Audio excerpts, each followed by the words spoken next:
physics professor is sitting in class, teaching his students like any other day, until he gets word of a strange worldwide phenomenon causing people to take their own lives. It's like an invisible cloud or some kind of air you can't see.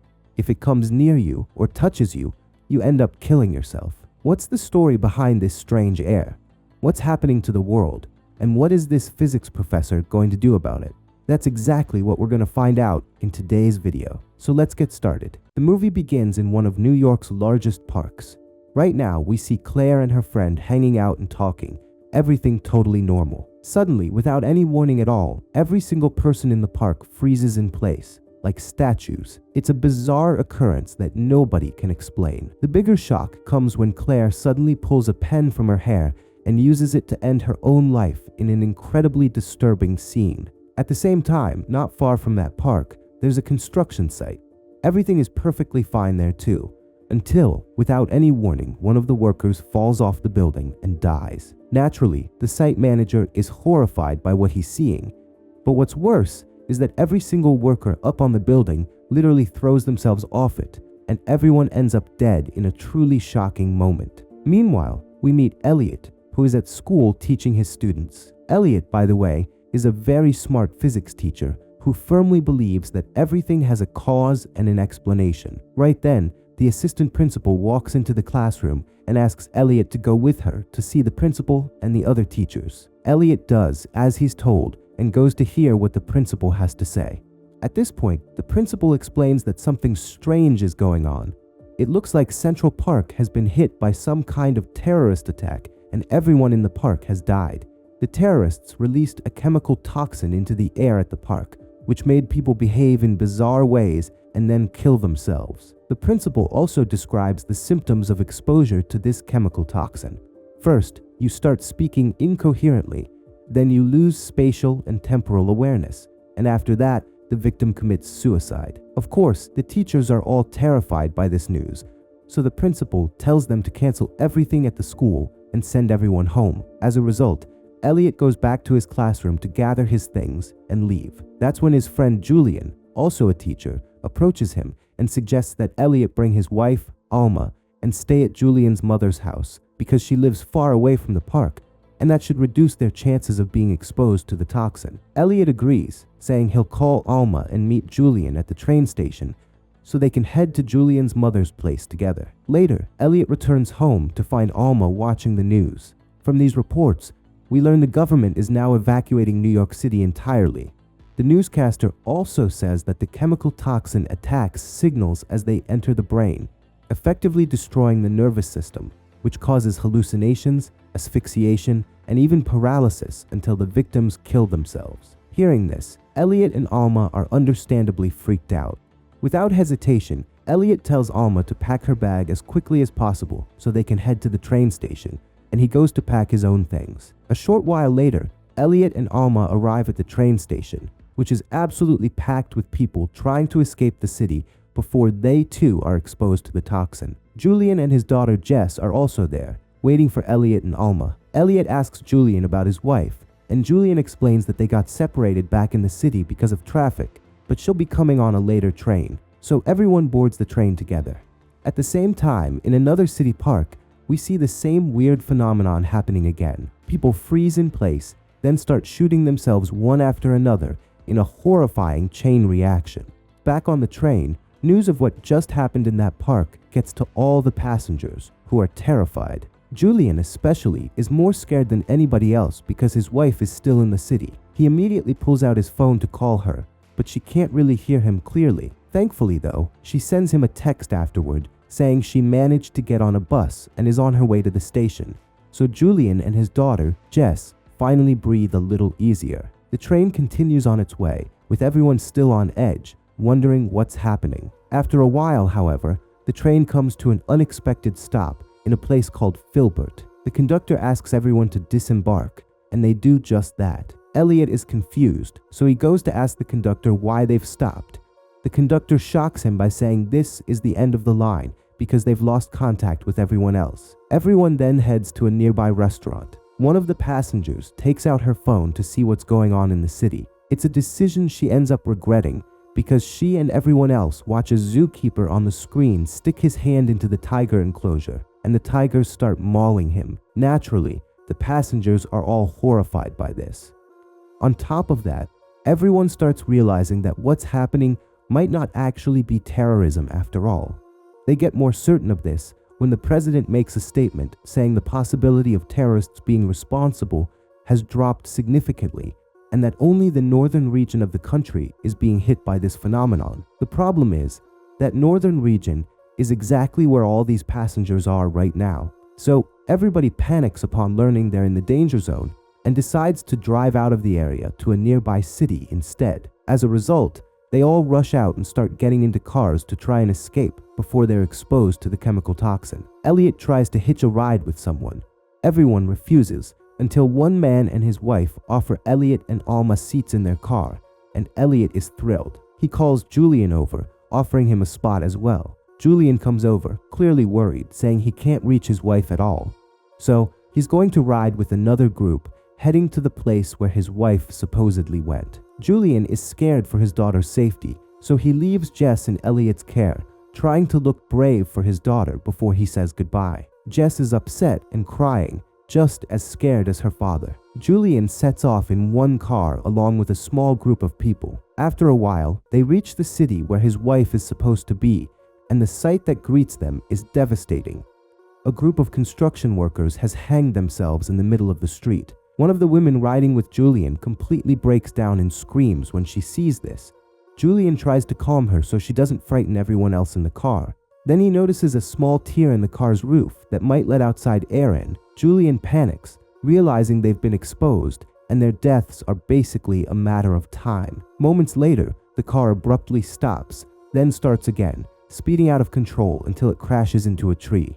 Everyone inside is killed. Julian himself manages to get out of the car alive, but he's already affected by the toxin. He picks up a piece of broken glass from the car and slashes his wrists. We return to Elliot, who is now in the car with Alma and Jess on their way to the next city. As they drive, Elliot notices something up ahead and asks the driver to stop. The driver does so, and Elliot pulls out a small pair of binoculars to see what's on the road. He realizes there are corpses there. He's too terrified to speak, but he forces himself to calm down so he doesn't scare the others. He gets back in the car and asks the driver to quickly take a different route. The driver does just that. As they're going down this alternate road, they spot an army vehicle and stop to investigate. A soldier gets out, looking shaken, and tells them that the base, which is only about 16 kilometers away, was hit by the toxin, and everyone there died. Right then, another car pulls up from another direction, and the soldier flags them down to share the news. Moments later, 2 more cars arrive from yet another direction. That's when Elliot realizes the toxin has spread literally everywhere. This discovery makes him worry even more about Julian, since Elliot still can't reach him. Before long, even more people arrive, and everyone decides to camp out in that area, as it seems to be the only safe spot left at the moment. One of the women who arrives is on the phone with her daughter, in tears, because her daughter says that everyone in the city died, and then the line goes silent. When Elliot hears this, he nearly loses it too, realizing that if that city is gone, Julian must have been lost as well. Heartbroken, Elliot goes off by himself and starts crying for his friend. Jess comes over to him, also in tears, and hugs him until she falls asleep. Elliot then goes to talk to the soldier about what they should do. They both agree that everyone should split into 2 groups and head to a smaller nearby town in the west, hoping it's less populated. Elliot, Alma, and Jess join one group, and off they go through the fields with the others. Meanwhile, the soldier leads the other, larger group through a different route in the fields. Suddenly, a gust of wind sweeps through the soldier's group, and the exact same horrifying scenario unfolds. The soldier pulls out his gun and starts shooting himself. The gunshots carry over to Elliot's group, and they can hear multiple shots being fired, so they know the other group has been infected and is now killing themselves. This plunges Elliot's group into chaos. Everyone starts screaming in terror, begging Elliot to do something, but Elliot himself is frozen with fear and stress. Eventually, though, he tries to calm himself, focusing on understanding what might be causing all of this. After thinking it through, he proposes a crucial idea. Maybe the plants themselves are responsible. He says that the soldiers' group was larger, so the plants likely felt threatened by that bigger crowd and release the toxin into the wind as a self-defense mechanism. This might also explain why everything started in public parks, which are full of both people and greenery. Elliot's theory shocks everyone, but they accept it because it actually makes sense. He tells them to break into smaller groups to reduce their numbers, and they all run for it, especially since more wind is picking up. After some time passes, the wind dies down, and Elliot's group keeps moving until they reach a house. Elliot notices two other groups of people also heading toward that house, and because those two groups are large, the plants release the toxin again. All of those people end up dying. Terrified, Elliot and his small group, which includes two teenagers, Josh and Jared, keep running until they come across another house in the woods. The doors are locked, and a man is inside, barricaded and refusing to let anyone in. Right away, Elliot tries talking to him, asking him to at least pass out some food for Jess, but the man is too frightened to help, worried they might already be infected. Elliot attempts to reassure him, but the man refuses to listen and orders them to leave. Josh gets angry at this and tries to kick down the door. The man inside snaps, opens the door just a crack, and fires a shotgun, killing Josh in a startling moment. Even worse, he doesn't stop there. He shoots Jared too from a window. Elliot is so shocked he can't move until Alma pulls him away, and they flee. Meanwhile, on TV somewhere else, a statistics expert named Kendall explains to people that, based on all their data, this phenomenon will peak tomorrow. After that, it should come to an end at some point, but nobody knows exactly when. We cut back to Elliot and his group again, who have now reached a remote, rundown house in the forest. An older woman lives there, and she allows Elliot, Alma, and Jess to come inside. She even offers them some food, which makes them very grateful. They all sit down to eat and chat for a while. At first, everything seems pleasant enough, until Jess tries to take a cookie, and out of nowhere, the old woman becomes enraged and smacks Jess for grabbing it. Elliot and Alma are completely taken aback, because just seconds ago, this woman was offering them food, and now she's hitting Jess over a cookie. A little later, Elliot and Alma head upstairs to get some rest. Alma is uneasy, sensing that the older woman isn't quite right in the head. Elliot tells her they really have no choice. This is the only safe place they have at the moment. It turns out Alma's intuition is right, because soon the old woman appears, furious, and accuses Elliot of plotting against her. She yells that she can hear them whispering and that she's sure they plan to rob her or even kill her in her sleep. Elliot is stunned and tries to reassure her that they'd never do such a thing, and she walks away in silence. The next morning, Elliot wakes up and doesn't see Jess or Alma around. He goes looking for them, eventually finding a bedroom door open. When he steps inside, he sees a doll lying on the bed where the old woman should have been sleeping.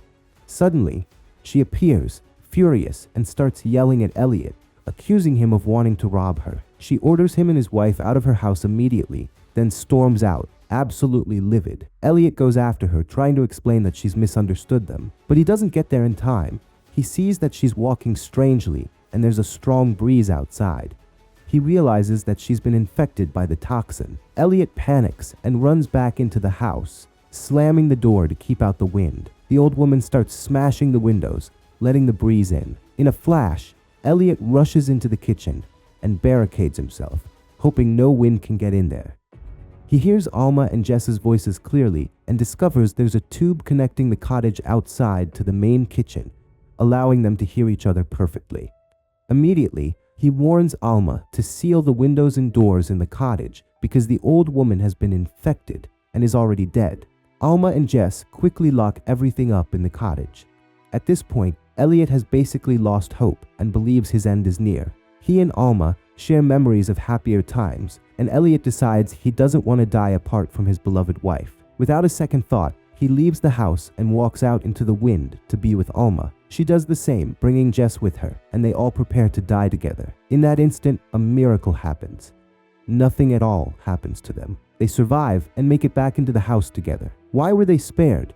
Because, just as the statistics expert Kendall predicted, the phenomenon was going to stop at some point the next day. Elliot was lucky enough that it ended right as he stepped outside, or else he, Alma, and Jess would likely have been infected and died. 3 months later. It's been 3 months, and the phenomenon hasn't repeated itself since that day. Jess now lives with Elliot and Alma, and it feels like she's become their daughter. As Elliot is sending Jess off on the school bus, yes, life is back to normal, Alma discovers she's pregnant with their first child, and Elliot is thrilled by the news. As for what caused this terrifying experience, an expert appears on TV and confirms that plants and trees were indeed the source of the toxin, having evolved in such a way that they could defend themselves. And more than that, he warns that what happened could just be the beginning, a warning sign of even worse things to come in the future. Right at that same moment, in a leafy area of France filled with people, the phenomenon triggers all over again.